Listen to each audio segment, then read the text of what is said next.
Exit polls in Kazakhstan show a landslide victory for incumbent President Kassym-Jomart Tokayev in the snap election he called for in early September.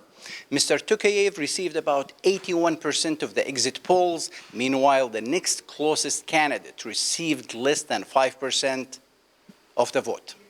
International observers who were invited by the government to monitor the election said they were satisfied with what they saw.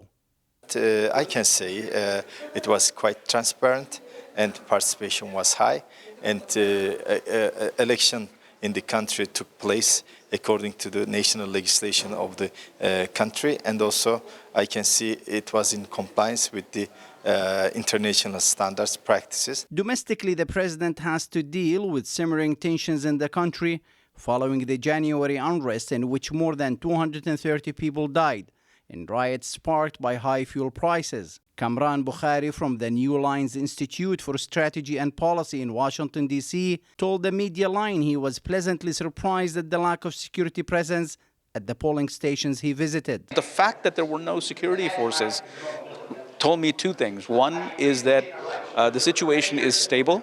The government was confident that they don't need to do that. And it also demonstrated, more importantly, that voters were not being coerced to vote in one way or the other. Mr. Tokayev will now turn his attention to several pressing issues, among them the delicate relationship with neighboring Russia, his country's biggest trading partner. Tokayev took a more neutral position on the war in Ukraine, but Alexandra Permanova says Moscow's ties with Astana are deep. Russia and Kazakhstan are strategic partners, and they have their relationship in view of strategic partnership that is in long term, because they have different strategies and different united companies in different frameworks. For example, international organizations, regional organizations. Most of all, these countries are friends in a way of their interaction in different levels. It's unclear when President Tokayev will officially begin his new term. He has limited himself to a 7-year term, and only time will tell if he will respect the constitution and the people's will.